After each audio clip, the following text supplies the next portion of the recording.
નમસ્તે દર્શક મિત્રો, હું છું અરવિંદ સ્વામી અને આપ જોઈ રહ્યા છો કાન ખોલ કે સ્વામી ન્યૂઝ ચેનલ. એપિસોડમાં આપણે આજે વાત કરીશું અમદાવાદની ખ્યાતિ હોસ્પિટલમાં 2 દર્દીના શંકાસ્પદ મોતની ચર્ચા. અમદાવાદની અંદર ખ્યાતિ હોસ્પિટલ આવેલી છે, કોર્પોરેટ હોસ્પિટલ છે અને 2 કે 3 દિવસ પહેલાં કડીની અંદર એમને એક નિઃશુલ્ક નિદાન કેમ્પ રાખેલો હતો, જેમાં આજુબાજુના ગામડાના લોકો ત્યાં આવ્યા હતા. ખાસ કરીને બોરીસણા જે ગામ છે ત્યાંના દર્દીઓ ત્યાં ઝાઝા હતા. કેમ્પ એટલે સ્વાભાવિક છે કે ભાઈ, અને એ પાછો મફતમાં હતો, એટલે મફતનો કેમ્પ હોય ત્યારે બધા જ લોકો, ગામડાના કે શહેરના લોકો, જેના લાભાર્થીઓની સંખ્યા હંમેશા વધારે હોય છે, એમ કોઈને નાની મોટી તકલીફો હતી એટલે સૌને એમ થયું ભાઈ ક્યાં કાંઈ પૈસા દેવાના છે, ચાલો ને આપણે કેમ્પમાં બતાવી આવીએ. એ કેમ્પમાં એમને નિદાન કરાવ્યું. પછી એમાંથી 19 જણ કે જેની હૃદયની તકલીફ છે એવું કહી અને 19 જણને કડીથી હોસ્પિટલ પોતાની જ બસમાં પોતાના જ ખર્ચે બધાને અહીંયા અમદાવાદ ખ્યાતિ હોસ્પિટલ આવી અને 19 જણને સાહેબ સ્ટેન્ડ મૂક્યામાંથી 2 જણનું મોત થયું.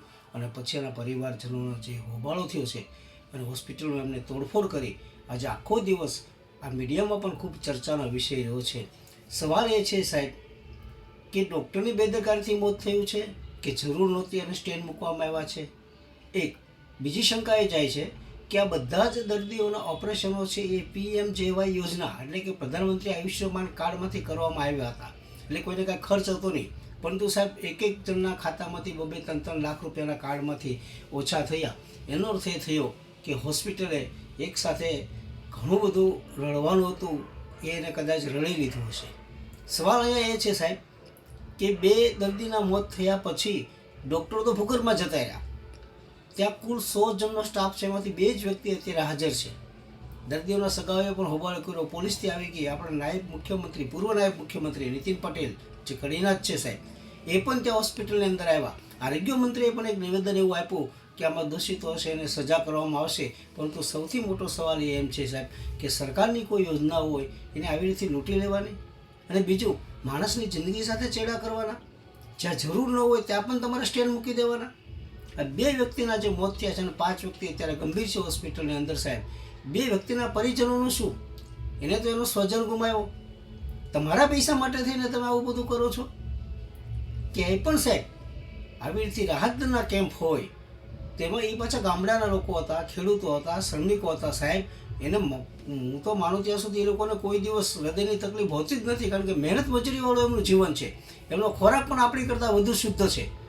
અને બધાને તમે એન્જિયોપ્લાસ્ટીની એન્જિયોગ્રાફી કરી અને બધાને ઓપરેશન કરી નાખ્યા. દર્દીઓને ખબર નહીં, દર્દીઓના સગાઓને સાહેબ ખબર નહીં. એક ભાઈ તો એના પત્નીને લઈને ત્યાં બતાવવા ગયા હતા, તો એના પત્નીને તો ઓપરેશન કરી નાખ્યું, પેલા ભાઈનું કરી નાખ્યું. તમે જુઓ તો ખરા, કોઈને કશો ડર જ નથી. અને આવા કેટલાય કાંડ અગાઉ થયા છે, એમાં સાહેબ કોઈને કાંઈ સજા મળી નથી કે નોંધપાત્ર થતું નથી. આમાં પણ એવું જ થશે, કારણ કે તપાસની મારશે ને એની એક સીટ બેસશે ને એની તપાસ કમિટી થશે, પછી બધું ઘીના ઠામમાં ઘી પડી જશે. આવા લોકો જે છે સાહેબ બહુ ઊંચી વર્ગવાળા હોય છે, ગાંધીનગર સુધી એના છેડા હોય છે. અને આપણા જ રાજકારણીઓ તમે જેને મત આપે છે ને નેતા બનાવો ને સાહેબ, એ બધા જ એની અંદર સંડોવાયેલા છે.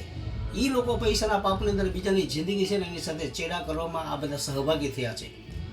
તપાસના ઠેકાને રહેશે.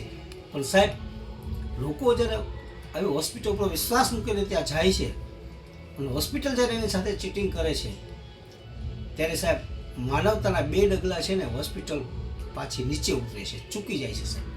એવી ઘણી હોસ્પિટલ છે જે બહુ સારું કામ કરે છે. અમારા ભાવનગર જિલ્લાની ટીમ્બી નિર્દોષાનંદ હોસ્પિટલ છે સાહેબ, ત્યાં બધું જ ફ્રી, ઓપરેશન પણ ફ્રી, દવા પણ ફ્રી, કેશ કાઉન્ટર જ નથી. દર્દીઓના સગાને સાહેબ રહેવાનું ફ્રી ને જમવાનું ફ્રી ને ચા નાસ્તો ફ્રી. તમે વિચાર કરો, આવી સેવાની ઘણી બધી સંસ્થાઓ છે. ઘણી સંસ્થાઓ એવી છે જે ઓછા દરે સાહેબ આપે છે. ભાવનગરની અંદર ભજનદાસ હોસ્પિટલ છે પાનવાડીમાં સાહેબ, ત્યાં ફી છે, ઓછા દરની ફી છે. એટલું જ નહીં સાહેબ, અમે તો ત્યાં નજર કેટલાય કિસ્સાઓ એવા જોયા છે અને સહભાગી થયા છીએ કે એ દર્દી પાસે પૈસા હોય ને સાહેબ તો કોઈ એવી જોખમી કરતા જ નથી. કોઈની ઓળખાણ લઈને દર્દીનું હોય એને જવા દે છે સાહેબ.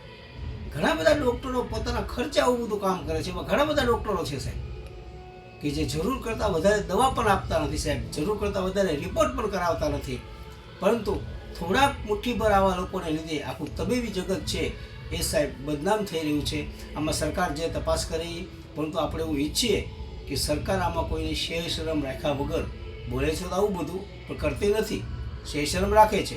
પણ આ વખતે શેર શરમ રાખ્યા વગર એ તપાસ કરે. અને જે કાંઈ જવાબદારો હોય, આપણે એમ નથી કહેતા ડૉક્ટરો જવાબદાર છે, તંત્ર જવાબદાર હોય, મેડિસિન જવાબદાર હોય કે જે જવાબદાર હોય, એની સામે સાહેબ કડકમાં કડક પગલાં લેવાય એવી એક લોકોમાંથી પણ એક આવી ચર્ચા છે અને એમાંથી એક માંગ ઉઠી છે. મારો એપિસોડ આપણે ગમ્યો હોય તો શેર કરજો, લાઇક કરજો, સબસ્ક્રાઈબ કરજો અને બેલ આઇકોનનું બટન દબાવજો. અસ્તુ.